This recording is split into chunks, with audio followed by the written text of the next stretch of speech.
can't see me, you Stevie. Wondering how I reach more evolutions than Evie and make it look easy.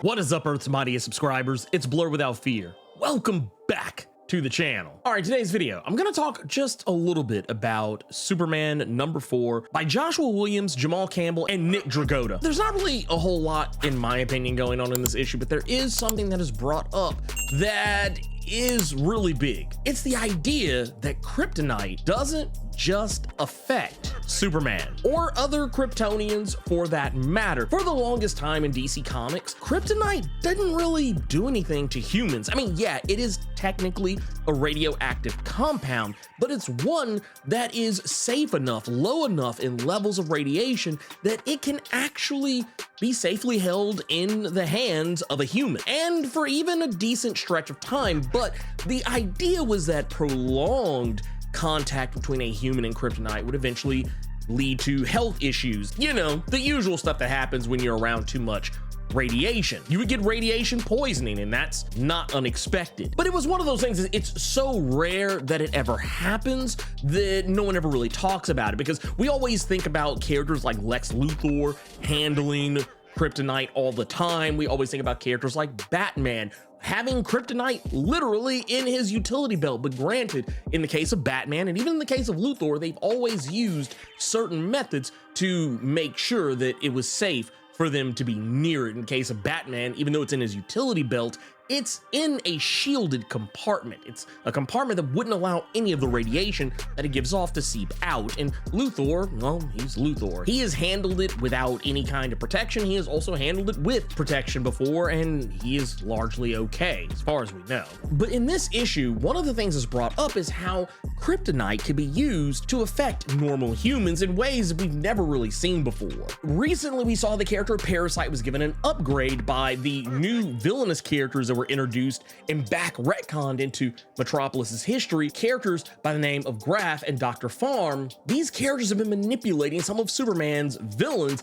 namely characters like Parasite. This is achieved by way of Graph's Kryptonite Claw. I don't know if that's actually what he calls himself, but it's what it's referred to on the cover of this issue. But he has various types of Kryptonite at the end of his fingertips. We see the green Kryptonite that we have long been familiar with, and while green Kryptonite weakens Kryptonians, we also see that he has gold Kryptonite on this claw, and gold Kryptonite typically will permanently remove a Kryptonian's superhuman capabilities. We also see blue Kryptonite, which under normal circumstances has no effect on normal Kryptonians. However, it is incredibly deadly to Bizarros. And while he has a red Kryptonite talon, red Kryptonite effects tend to be all over the place. It's basically a randomizer. Outside of comics media, we have seen on TV shows like Smallville, red Kryptonite would make Superman act in very strange ways. It could just as easily cause a Kryptonian to gain new superpowers as quick as it could be to turn them into some kind of a hideous inside-out skin monster. Now, the last one might be up to some artistic interpretation. The final jewel is kind of purplish in color. As far as I'm aware, we've never seen the effects of purple Kryptonite on Superman, but there is something that's very similar in color to this, and it's a type of Kryptonite referred to as Jewel K. This is a form of Kryptonite that is typically found in the Phantom Zone, if this is in fact what it is. It can increase the mental power of the person wielding it, granting them all kinds of crazy telepathic and telekinetic abilities, as well as allowing that person to affect the world outside of the Phantom Zone. Each of these different versions of Kryptonite have very different abilities, hence why it's probably creating these types of effects that we're seeing in characters like Parasite. We saw that his powers had mutated to levels we had never seen before, to the point Parasite couldn't even control himself anymore. He was letting off all of these clones of himself that were just running roughshod across Metropolis, and he'd even become an airborne virus, turning other people into parasites. He even turned Superman into a parasite. This was all done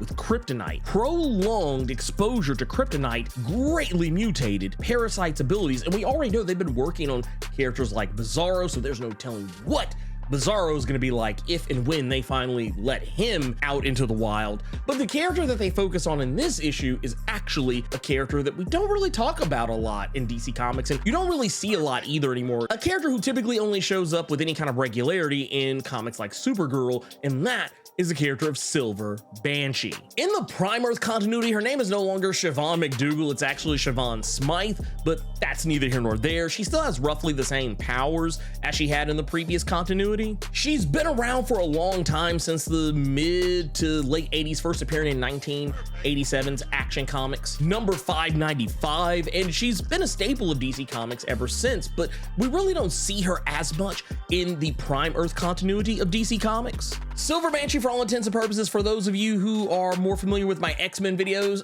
just think of her as Banshee from the X-Men. She has the power to manipulate sound waves by way of a sonic scream. Lately, she's been acting less villainous. We also know she's in a romantic relationship with Jimmy Olsen. It's something that's teased at the very beginning of the book, and it's pretty obvious once you realize who she's talking about, but towards the end of the issue, it's just put right front and center. However, what I will say is that this character has been manipulated by Kryptonite. Under normal circumstances, Silver Banshee just unleashes a sonic scream, but here we notice that her power, after being forcefully submitted to prolonged extreme Kryptonite exposure, Silver Banshee's power has been magnified to the point where when she unleashes her sonic scream, she's unleashing apparitions of herself that have at least some level of tangibility to be able to attack, grab a hold of, and punch Superman. So having already seen just two of Superman's villains already manipulated by Kryptonite, we can now see Kryptonite have more usage than just being